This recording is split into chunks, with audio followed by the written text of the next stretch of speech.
अंग्रेजी ने राजा साहब को जान से मार डाला। उठा लो इसे।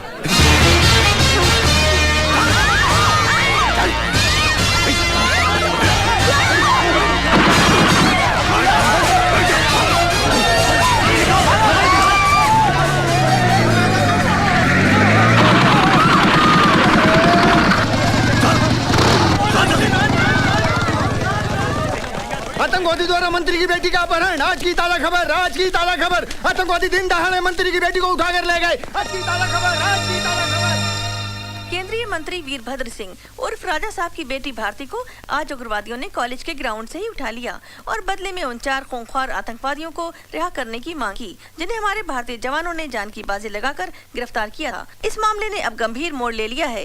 इसका फैसला करने के लिए कार्यवाही कमेटी की मीटिंग कल दिल्ली में होगी। वीरभद्र सिंह जी, आप कैबिनेट कक्षा के सीनियर मंत्री हैं और आपके पीछे एक बहुत बड़े देशभक्त फैमिली का नाम भी जुड़ा है। माफ कीजिए मगन भाई, ये देशभक्ति, समाज सेवा, कानून, ये सारे अल्फाज किताबों में बंधे अच्छे लगते हैं। अब आप ही मुझे बताइए, आप और आप जैसे चंद सीनियर पॉलिटिशियंस को छोड़कर आज के पॉलिटिकल फील्ड में कोई भी ऐसा आदमी है जो इन चीजों पर विश्वास करता है और इन पर अमल करता है? Let's be practical. आज राजनीति एक धंधा बन गया है, धंधा। इसका मतलब उस मिशन में हुई हमारे फौजियों की कुर्बानी बेकार जाएगी? देखिए, फौजियों के साथ मेरी बेटी को कंपेयर मत कीजिए। किसी भी हालत में मैं उन 4 टेररिस्टों के लिए अपनी बेटी को कुर्बान नहीं कर सकता। क्या जमाना आ गया है, लगता है महात्मा जी की बात सच होगी। मगन भाई, ऐसी कुर्बानी देने वाले नेताओं की आजकल सिर्फ मूर्तियां बनती हैं, जिनकी साल में एक बार सफाई की जाती है और मालाएं चढ़ाई जाती है, और बाकी के तमाम दिन परिंदे उनका आदर सत्कार करते रहते हैं। एक बात और मैं आप सबको बता दूं, आज मैं आप लोगों का भाषण सुनने नहीं आया हूं, मुझे फैसला चाहिए, वो भी मेरे फेवर में। ये तो सरासर ब्लैकमेलिंग है। ऐसा ही समझो। हर हालत में मुझे मेरी बेटी जिंदा चाहिए। अगर उसे कुछ हो गया तो आपकी ये मिलीजुली सरकार उड़ी समझो। 30 MP हैं मेरे पास, जिनके बलबूते पर आपकी ये सरकार चल रही है। इसे धमकी नहीं, मेरा फैसला समझना। और सब जानते हैं कि वीरभद्र सिंह जब फैसला सुनाता है तो कभी नहीं बदलता। सर, क्या फैसला हुआ आज की मीटिंग में? अभी तक कोई फैसला नहीं हुआ है, मगर मैंने अपना फैसला सुना दिया है। एक बेटी तो क्या, अगर मेरी 10 बेटियां भी होती तो मैं उन सबको अपने देश के लिए कुर्बान कर देता। इन आतंकवादियों को इस मुल्क से हमेशा के लिए खत्म करने की कसम खाई है मैंने।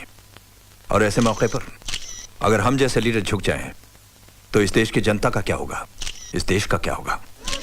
सर एक मिनट, सर रुकिए तो। सर, फिर कमेटी का फैसला क्या होगा? अब फिलहाल उसके बारे में मैं कुछ नहीं कह सकता। हाईकमान का जो भी फैसला होगा वही हमें मंजूर होगा। केंद्रीय मंत्री राजा साहब की बेटी के किडनैपिंग केस में आज अचानक नया मोड़ आया, जिससे राजनीतिक गतिविधियां और तेज हो गयी। कार्यवाही कमेटी की मीटिंग में पर्दे के पीछे कौन सा राजनीतिक खेल खेला गया कि राजा साहब के न होने के बावजूद भी हाई कमांड ने ये फैसला किया कि उन 4 खूंखार आतंकवादियों को राजा साहब की बेटी भारती के रिहाई के बदले में छोड़ दिया जाएगा। इस मामले में हमारे दिल्ली के संवाददाता की एक रिपोर्ट। मनोज, क्या तुम बता सकते हो कि चारदीवारी के पीछे खेले गए इस खेल का असली हीरो कौन हो सकता है? राजनीति में कुछ भी हो सकता है, मगर यहाँ दिल्ली में ऐसी अटकलें लगाई जा रही है कि गवर्नमेंट गिराने की धमकी देकर राजा साहब को एक खतरनाक खेल खेल रहे हैं।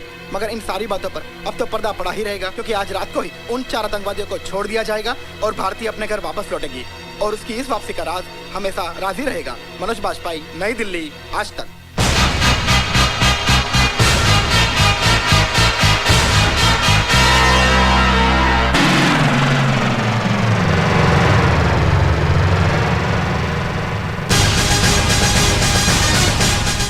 रुकिए, कहाँ जा रहे हैं आप?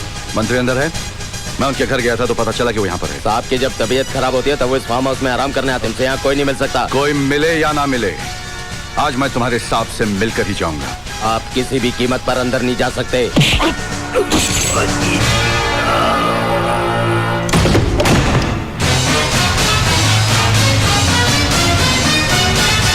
पता नहीं तुम जैसे गद्दार और देशद्रोही नेता का असली रूप हमारे देश की अंधी जनता कब देखेगी।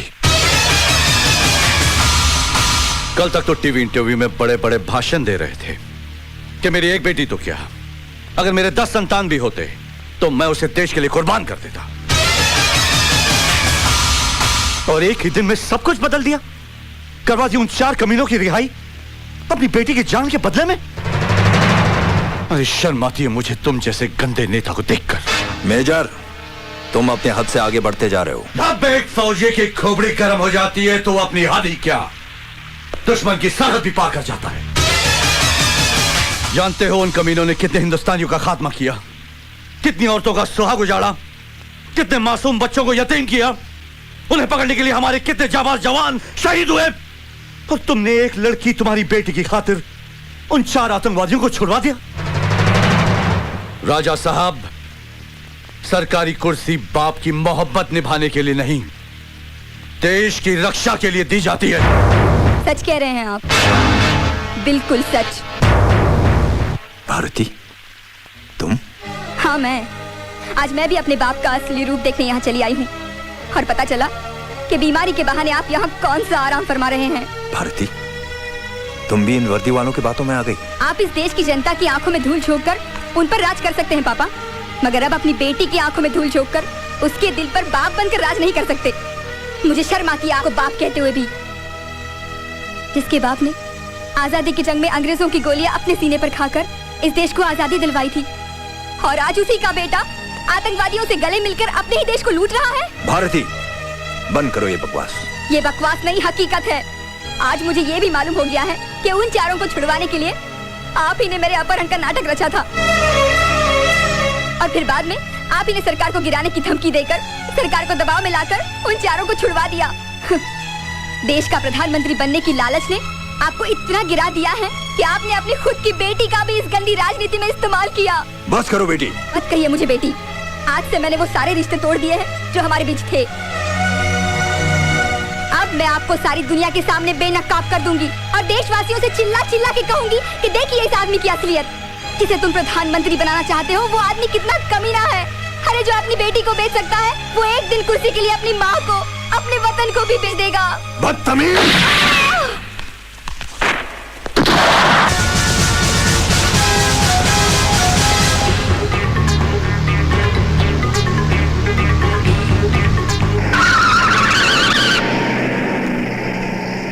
वीरभद्र सिंह आतंकवादियों से मिला हुआ है sir. What? That's not possible. उसने अपनी बेटी को भी मार दिया सर, अपनी असलियत छुपाने के लिए। जी हाँ, वो इस वक्त मेरे कब्जे में, मैं उसे हेडक्वार्टर ले आ रहा हूँ sir.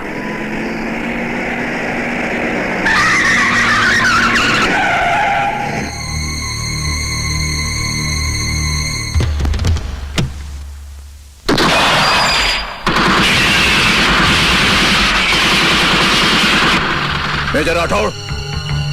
Major Rathore. Major Rathore, come in over.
Major Rathore!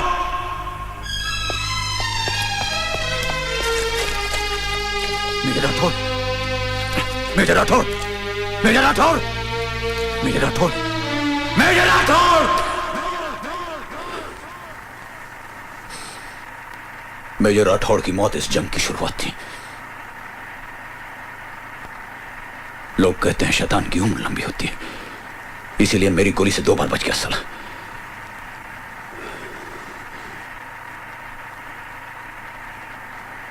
हालात फिर कुछ यूं बदले कि मैं अपना मिशन पूरा नहीं कर सका। एक सच्चा सरदार मर सकता है लेकिन अपने बाल नहीं काटेगा। उस दिन वाहिगुरु के सामने अपनी आंखों में आंसू भरे मैंने अपने हाथों से अपना रूप बदल डाला और मजबूरन वो सब कुछ किया जो मेरे धर्म और तबीयत के खिलाफ था। कहानी यहां खत्म नहीं होती। इस दुनिया में मैं एक अकेला इंसान हूं, एक अकेला बदनसीब इंसान जिसने जीते जी अपनी बीवी को विधवा के रूप में देखा हो। सच्चाई ये है सच्चाई।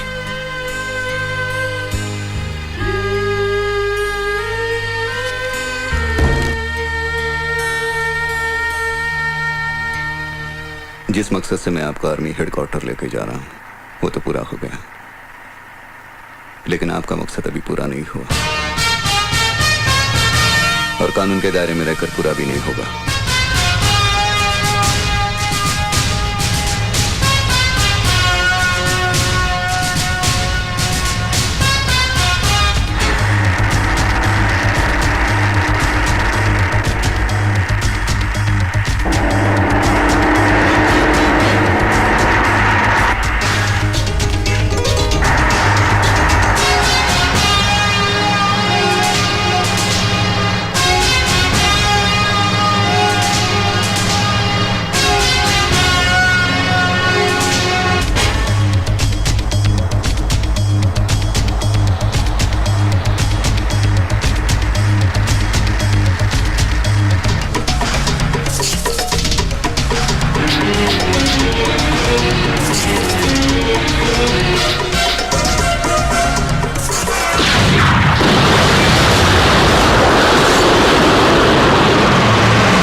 की मौत के साथ ही हमारी ये दोस्ती का राज भी अब हमेशा हमेशा के लिए धरती में दफन हो जाएगा और कल से हम अपनी दोस्ती को दुश्मनी में बदल देंगे।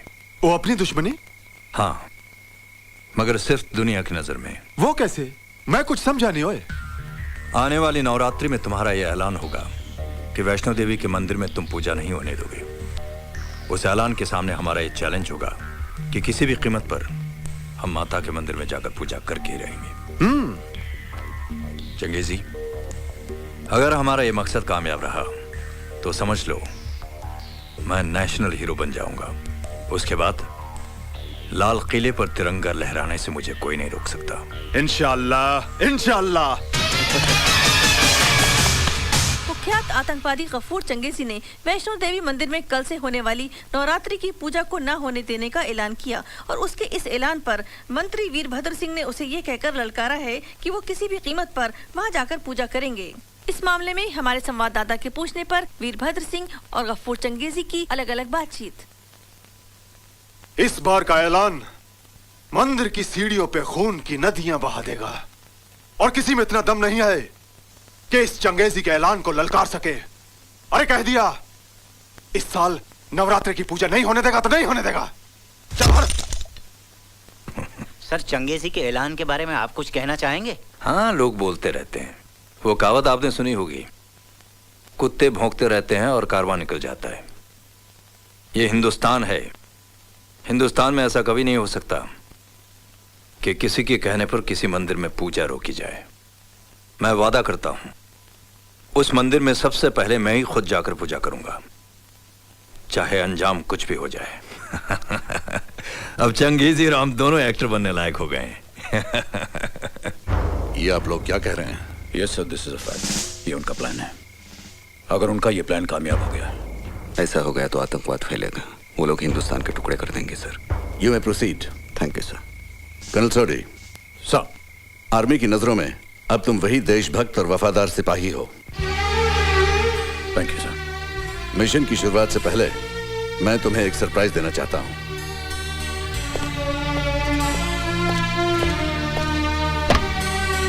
आइए।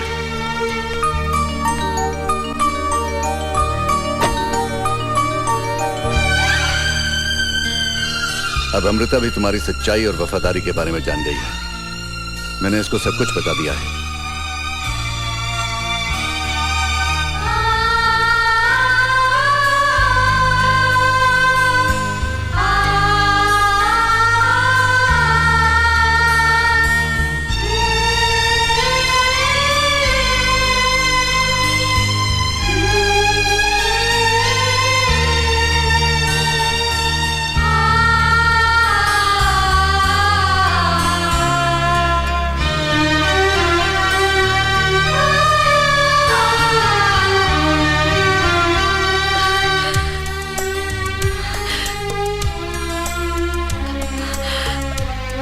मुझे बस करो, कुछ न बोली।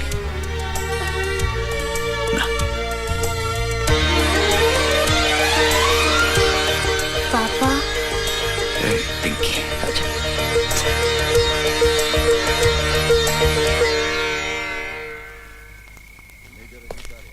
साहब, तुम्हारे गर्म दिमाग को ठंडा करने का इलाज भी मैं लाया हूं।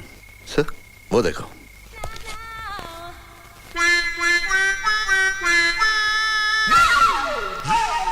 सर, एक नंबर की हफ्ताखोर है, करप्ट है। इसका और मेरा कभी कुछ घबरा मत मेजर। सर, आज से किरण ने भी सच्चाई और वफादारी की राह पर चलने की कसम खा ली है। हाँ जी, ब्रिगेडियर साहब ठीक कह रहे हैं। आज मैं भी इस वर्दी की असली कीमत को समझ गई हूँ। आज से तुम्हारी जिंदगी के हर मिशन में मैं तुम्हारे साथ रहूंगी, एक वफादार और जांबाज सिपाही की तरह। हाथ क्या मिला रही है, गले लगा ले। क्यों? बोला था ना, दिल पे नाम ना लिख दूं तो मेरा नाम नहीं। लिख दिया ना, हो गई ना आज मजर की चिट्ठी। बंदे साहब, ज्यादा रिलैक्स ना हो जाएं। साहब, मिशन याद रखें। साहब, जय माता दी। जय माता दी।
जगीरा, हाँ जरा, हो शाबाश, किधर किधर बोलो, मेरे से बात करो। वो देखा, मार दिया सबको, और मेरे से बात करो। जगीरा, कहाँ है तू? बाहर आ। अरे सामने आ, चूहे की औलाद, सामने आ।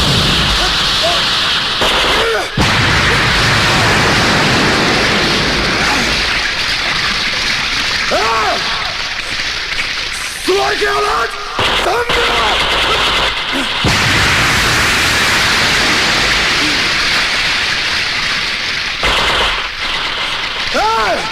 चंगेजी के सीने पे गोली मार, अगर मरद का बच्चा है तो। इधर मार चंगेजी के, तेरे पटाखों से चंगेजी नहीं डरेगा। अरे सुअर की औलाद, सामने आ।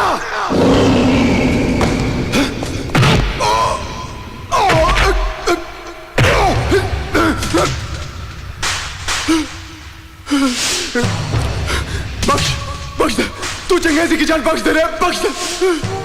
राजपूत दुश्मन को बख्शता नहीं, फिर भी एक मौका देता हूं। ये ले, अंग्रेजी सिक्का, बोल हेड या टेल? हेड। हेड। तूने भी मेरे मन की बात बोल दी। नहीं, टेल टेल टेल।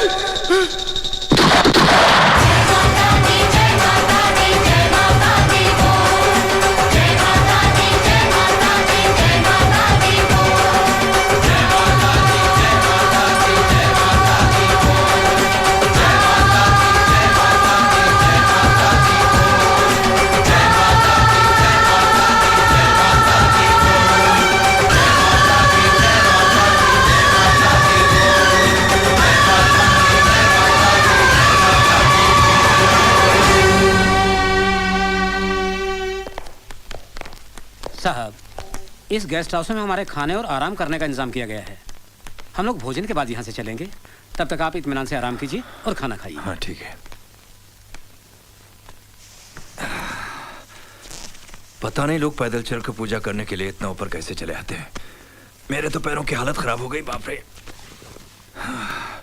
अरे यहाँ तो चमचागिरी बनकर बाहर लोग देख रहे हैं। हाँ। बाथरूम कहाँ है? उस तरफ। अभी वहां भी मेरे पीछे मत आ जाना। जी। अरे कमर में भी दर्द है।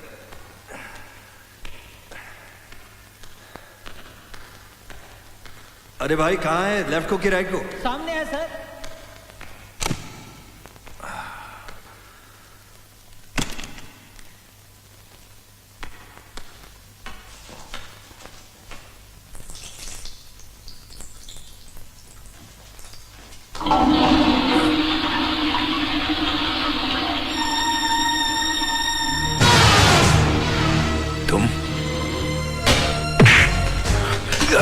आवाज निकली तो जबान खींच दूंगा तेरी।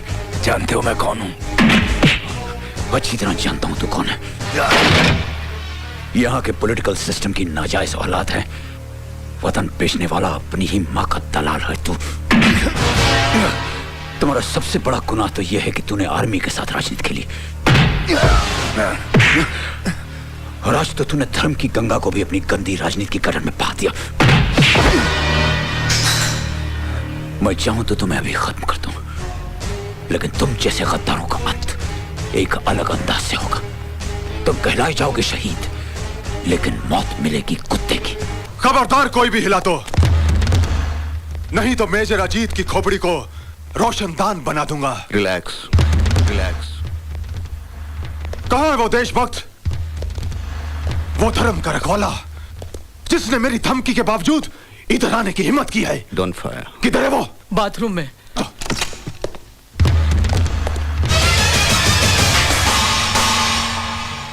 Very good Changezi, very good.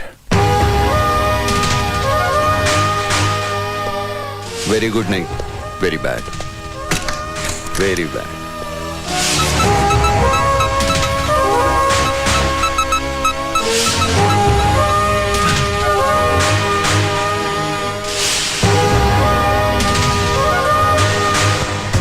Virbhadra Singh,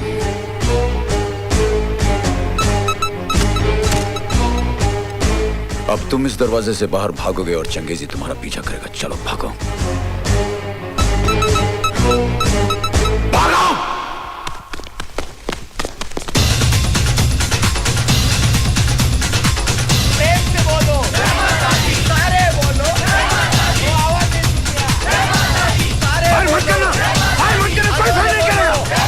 अरे राजा साहब क्यों भाग रहे हैं?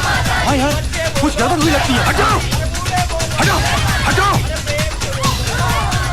फायर मत करना, फायर मत करना, उसके जिस्म पे बम बना है। अरे फायर मत करना, भाई उग्रवादी पीछे पड़ा है। फायर मत करना,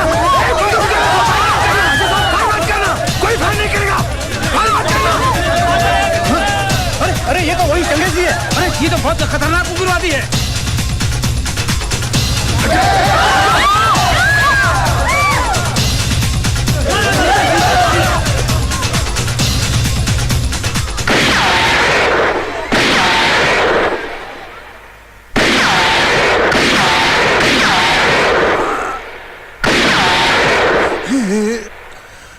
ये तो चंगेजी ने राजा साहब को जान से मार डाला।